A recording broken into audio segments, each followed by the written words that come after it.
The day the US was told no by Venezuela and why it matters more than you think. Let me take you back to March 18, 2024, not a date that made many headlines, but one that, in my view, could mark a turning point in the slow unraveling of American global dominance. That was the day Venezuela's National Electoral Council announced that Nicolas Maduro had won the presidential election with 51% of the vote, defying not just U.S. expectations but its explicit demands. The Biden administration, which had spent months insisting that any election without opposition participation would be a sham, was forced to do something it rarely accept a result it didn't like. Now, on the surface, this might look like just another messy Latin American election, hardly front-page news in Washington. But here's what the mainstream media isn't telling: this wasn't just about Venezuela. This was about the United States being told, in no uncertain terms, that its ability to dictate outcomes in its own backyard is no longer what it used to be. And if you think that's just a regional problem, you're missing the bigger picture. Because what happened in Caracas that day is a microcosm of a much larger shift, one that could redefine global power for decades to come. I've spent the last 30 years studying great power competition, and I can tell you when a superpower starts hearing no from countries it once considered client states, it's not just a diplomatic setback. It's a symptom of something deeper. And if we don't understand what's really going on here, we're going to keep making the same mistakes that could cost us far more than just influence in South America. The official what they want you to believe. Let's start with the story Washington wants you to accept. According to the US government, Venezuela is a failed state, a dictatorship propped up by Russian and Chinese support, and a threat to regional stability. The 2024 election, in this telling, was a farce. Maduro banned the opposition, jailed dissidents, and rigged the vote. The Biden administration, along with the EU and most of Latin America's democratic governments, refused to recognize the result. Secretary of State Antony Blinken called it neither free nor fair, and the White House imposed new sanctions, freezing Venezuelan assets and tightening the economic noose around Maduro's regime. The media, for the most part, has followed this script. CNN ran segments on Venezuela's stolen election, while the New York Times published op-eds arguing that the US had no choice but to double down on pressure. The narrative is Maduro is a tyrant, the US is the defender of democracy, and the only question is how hard to squeeze him until he either reforms or collapses. But here's the problem with this: it's not just incomplete. It's actively misleading. Because if you dig beneath the surface, you'll find that the story of Venezuela's defiance isn't just about Maduro's authoritarianism. It's about the collapse of American leverage, the rise of alternative power centers, and the fact that the US is no longer the only game in town. Deconstructing what's really happening in Venezuela. Let me tell you what the official story leaves out. First, the idea that the US was blindsided by Maduro's victory is laughable. For years, American policy toward Venezuela has been a case study in strategic incompetence. The Trump administration's maximum pressure campaign, sanctions, oil embargoes, even a failed coup attempt in 2019 didn't topple Maduro. It just made him more dependent on Russia and China. And yet, instead of learning from this failure, the Biden administration doubled down, assuming that if it just squeezed harder, the regime would crack. Here's the sanctions don't work the way Washington thinks they do. The data doesn't support the idea that economic pressure leads to democratic change. What it does do is push targeted regimes into the arms of other great powers. In Venezuela's case, that meant deeper ties with Moscow and Beijing. Russia has been propping up Maduro's government with loans, military support, and even direct oil purchases to bypass US sanctions. China, meanwhile, has invested billions in Venezuelan infrastructure, securing long-term access to its oil reserves. So when the US imposes sanctions, it's not just hurting Maduro, it's handing Russia and China a strategic foothold in America's backyard. Second, the idea that the 2024 election was a total sham ignores some inconvenient facts. Yes, Maduro banned the most popular opposition candidate, Maria Corina Machado, from running. But the opposition did participate, just not the faction Washington wanted. The candidate who actually ran, Edmundo Gonzalez, was a compromise figure, and he still won 44% of the vote. That's not nothing. It suggests that even under unfair conditions, a significant portion of Venezuelans wanted change. But here's the US refused to engage with Gonzalez's campaign because it didn't fit the narrative of a stolen election. Instead, it insisted on regime change as the only acceptable outcome. Now, let me be, I'm not defending Maduro. His government is corrupt, repressive, and economically incompetent. But if the goal is to actually improve conditions in Venezuela, then the US approach has been a disaster. Because what's really happening is that American policy isn't about democracy, it's about control. And when a country like Venezuela refuses to play along, the US doesn't know how to respond. Third, and most importantly, the US is no longer the only power calling the shots in Latin America. For decades, Washington could rely on its neighbors to fall in line. But today? Brazil's Lula has been cozying up to Maduro, refusing to condemn the election. Mexico's López Obrador has called US sanctions inhumane. Even Colombia, a US ally, has been pushing for dialogue. And then there's China, which has quietly become the largest trading partner for most of South America. When the US tries to isolate Venezuela, it's not just Maduro who resists, it's an entire region that's tired of being treated as America's backyard. So when Maduro won in March, and the US was forced to accept it, what we saw wasn't just an election result. We saw the limits of American power in the 21st century. The bigger how Venezuela fits into the new Cold War. Now, let's out. Because what's happening in Venezuela isn't just about Venezuela. It's about the broader struggle for global influence between the US, Russia, and China. And if you want to understand why this matters, you need to see it through the lens of great power competition. For the past 3 decades, the US has operated under the assumption of unipolarity, that it could shape the world in its image, using a mix of military force, economic pressure, and ideological appeal. But that era is ending. Russia and China have spent the last 20 years building alternative institutions, forging new alliances, and creating economic systems that don't rely on the US dollar. And in places like Venezuela, they're putting that strategy into action. Here's how it: when the US imposes sanctions on a country, it assumes that no one will dare to defy them. But Russia and China have spent years developing financial workarounds using local currencies, barter systems, and even cryptocurrencies to bypass US restrictions. In Venezuela's case, Russia has been buying oil in rubles, while China has been trading in yuan. That might sound like a technicality, but it's a game changer. Because if countries can trade without the dollar, then US sanctions lose their bite. Now, let's talk about spheres of influence. The US has long treated Latin America as its exclusive domain, invoking the Monroe Doctrine whenever another power tries to gain a foothold. But Russia and China don't care about the Monroe Doctrine. They see Latin America as a battleground for influence, and they're playing to win. Russia has been selling arms to Venezuela, deploying military advisors, and even conducting joint naval exercises in the Caribbean. China, meanwhile, has been investing in ports, railways, and 5G networks across the region. And when the US tries to push back, it finds that its traditional tools, diplomatic pressure, economic sanctions, even military threats, no longer work the way they used to. This is the new: the US is no longer the only superpower. It's one of 3, and the other 2 are playing a different game. They're not trying to overthrow governments. They're trying to build long-term relationships, economic, military, and political, that will outlast any single administration. And in Venezuela, they're winning. The military: why this isn't just about diplomacy. Now, let's talk about the military side of this. Because if you think this is just a diplomatic spat, you're missing the bigger picture. The US has a long history of military intervention in Latin America, from the Bay of Pigs to the invasion of AMA to the coup in Chile. And in recent years, there have been whispers in Washington about the need for a more muscular approach to Venezuela. In 2019, Trump reportedly asked his advisors why the US couldn't just invade. In 2020, the Pentagon drew up plans for a naval blockade. And even under Biden, there have been discussions about kinetic options, a euphemism for military action. But here's the: Venezuela isn't Grenada or AMA.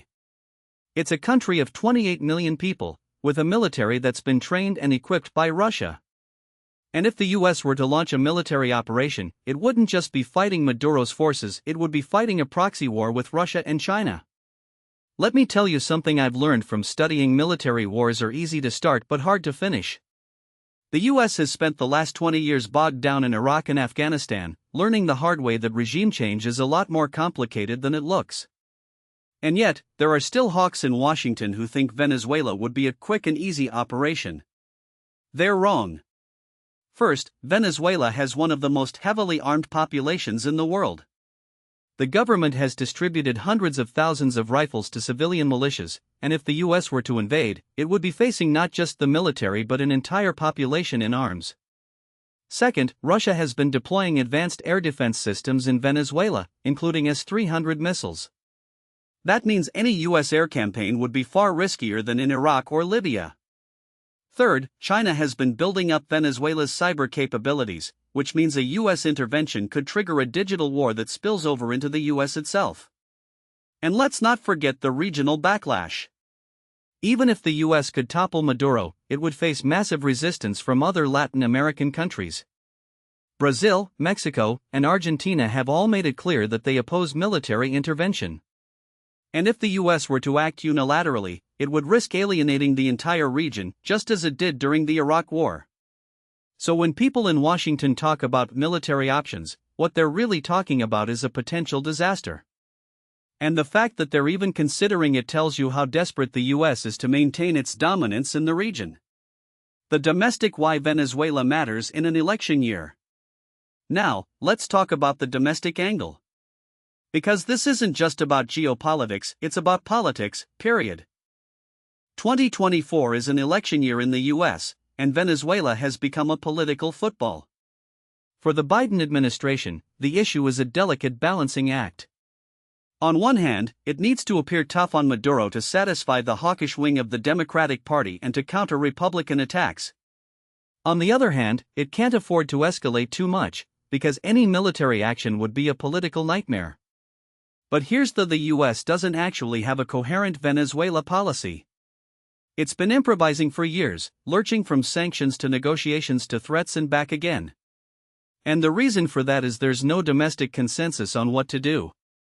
The left wing of the Democratic Party wants engagement and diplomacy, while the right wants regime change. And in the middle? A White House that's trying to please everyone and ending up pleasing no one. Then there's Florida, a swing state with a large Venezuelan exile community. For years, politicians in both parties have been dearing to this constituency, promising to take a hard line on Maduro. But here's the harder the US pushes, the more it plays into Maduro's hands. Because every time the US imposes new sanctions or threatens military action, it gives Maduro a propaganda victory. He can paint himself as a David fighting the American Goliath, and that resonates with a lot of Venezuelans, even those who hate his government. So what we're seeing is a classic case of domestic politics distorting foreign policy. The US isn't making decisions based on what's best for Venezuela or even for American interests. It's making decisions based on what plays well in Miami and Washington. Scenario: what happens next? So where does this go from here? Let's look at the possible scenarios. Scenario 1, the best case outcome. In this scenario, the US finally realizes that its current approach isn't working and shifts to a policy of engagement. It lifts some sanctions in exchange for concessions from Maduro, maybe allowing opposition parties to participate in future elections, or releasing political prisoners. Over time, this leads to a gradual opening of Venezuela's political system, and the country begins to stabilize. This is the outcome that most realists would prefer. But it's also the least likely. Why? Because it would require the US to admit that its current policy has failed, and that's something Washington is terrible at doing. It would also require Maduro to make real concessions, which he has little incentive to do as long as he has Russian and Chinese support. Scenario 2, the most likely outcome. In this scenario, the status quo continues. The US keeps imposing sanctions, Maduro keeps cracking down on dissent, and Venezuela remains a failed state, but one that's increasingly integrated into the Russian and Chinese spheres of influence. The economy continues to stagnate, but the regime survives, propped up by foreign patrons. Meanwhile, the US finds itself increasingly isolated in the region, as other Latin American countries grow tired of its heavy-handed approach. This is the most probable outcome because it's the path of least resistance. Neither side has an incentive to change course. The US doesn't want to admit defeat, and Maduro doesn't want to give up power. So we get a frozen conflict, one that serves the interests of Russia and China, but not those of the Venezuelan people or the US. Scenario 3, the worst-case outcome. In this scenario, the US decides that it can't afford to let Venezuela slip further into the Russian-Chinese orbit and takes drastic action. It could impose a full naval blockade, or even launch a limited military strike. Maduro responds by cracking down even harder, and the country descends into chaos. Russia and China increase their support, turning Venezuela into a proxy war. And before long, the US finds itself bogged down in another endless conflict, one that could destabilize the entire region. This is the scenario that keeps me up at night. Because once the US crosses the threshold of military action, there's no going back. And the consequences could be catastrophic, not just for Venezuela, but for American credibility around the world. The grand strategy why the US keeps failing. Now, let's talk about the bigger picture. Because what's happening in Venezuela isn't just a policy failure, it's a grand strategy failure. For the past 30 years, the US has operated under the assumption of liberal hegemony that it could reshape the world in its image through a combination of military force, economic pressure, and ideological appeal. But that strategy has failed. In Iraq, it led to chaos. In Afghanistan, it led to defeat.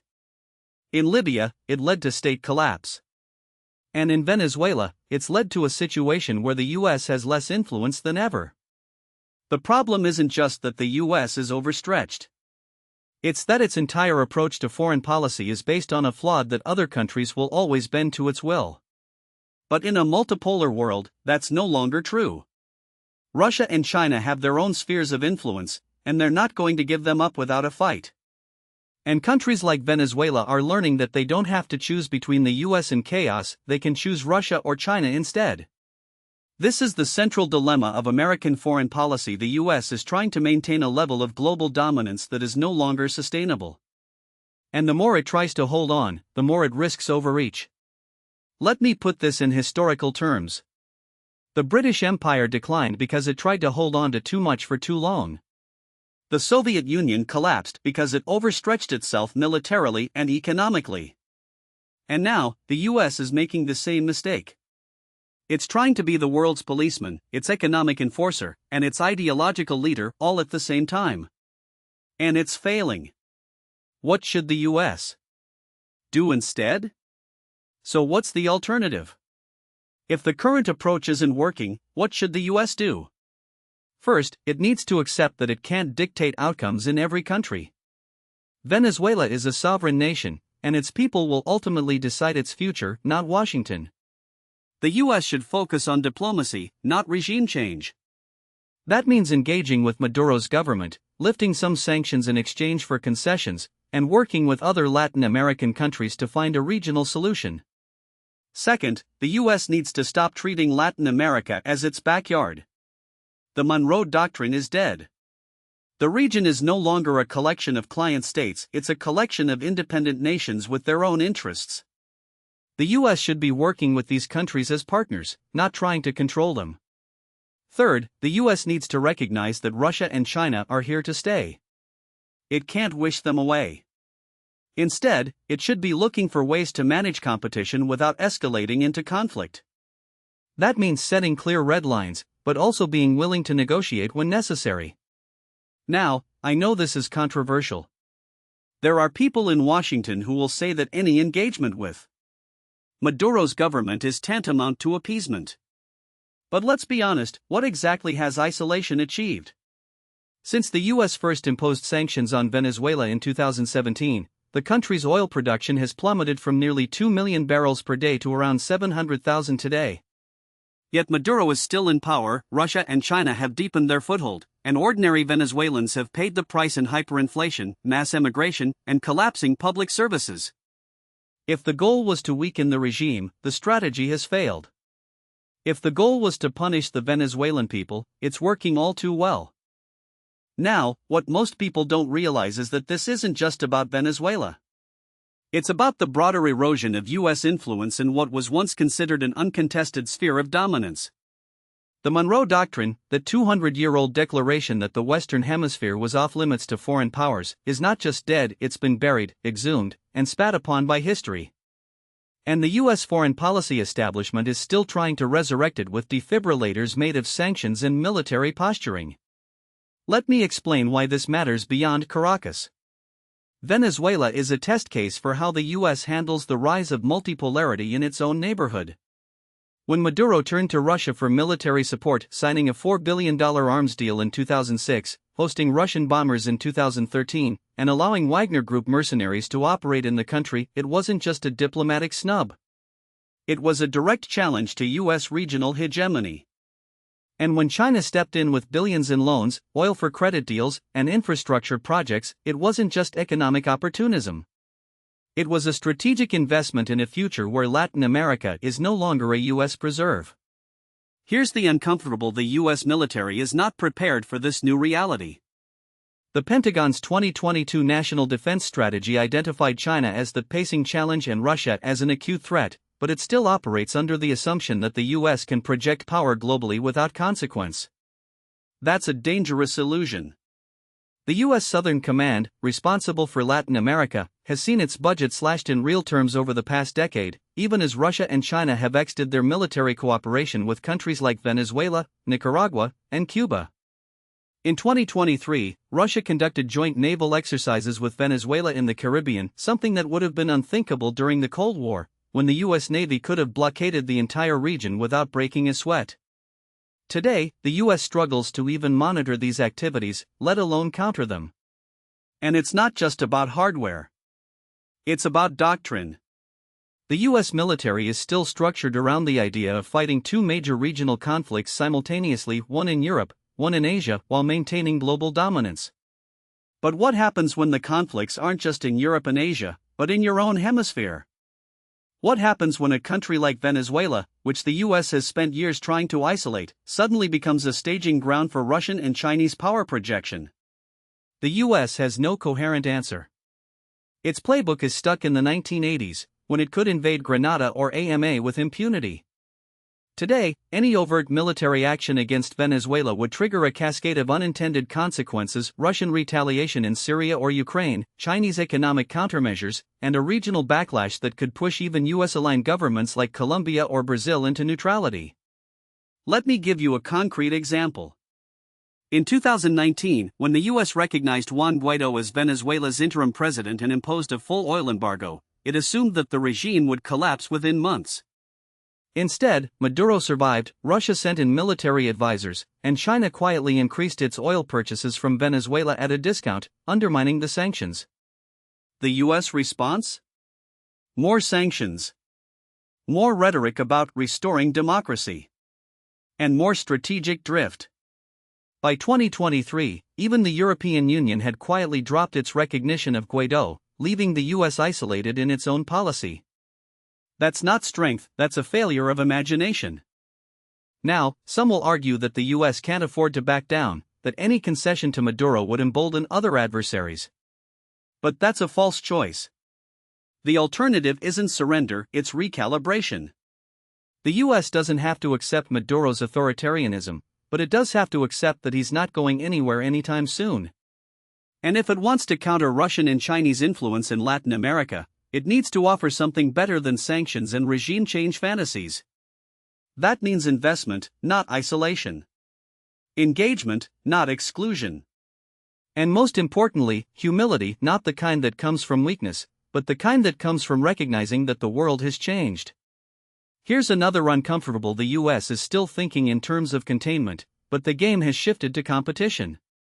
During the Cold War, the U.S. could afford to treat Latin America as a secondary theater because the Soviet Union was the main threat.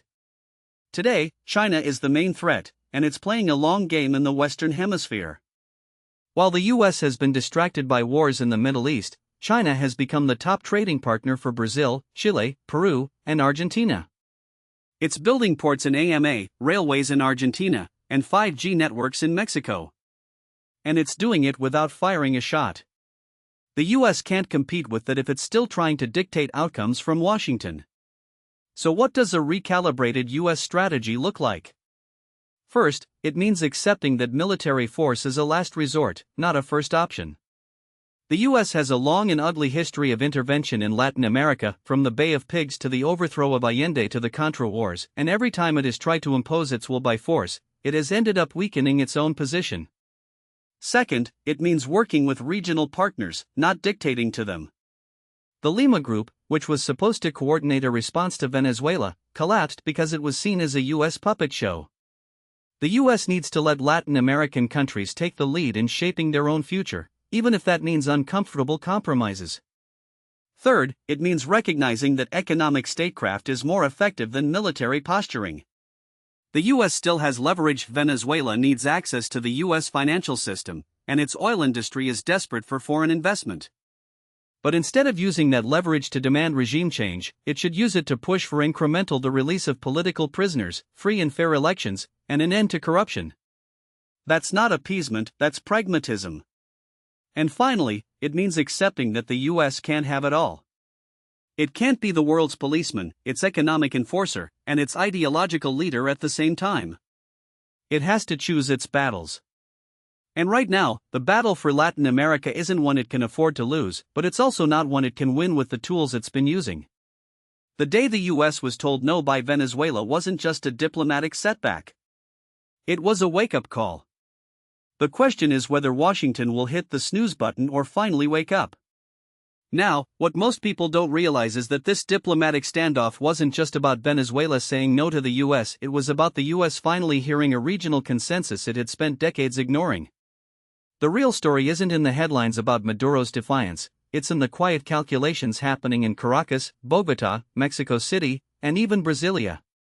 Because when Venezuela told Washington to back off, it wasn't acting alone.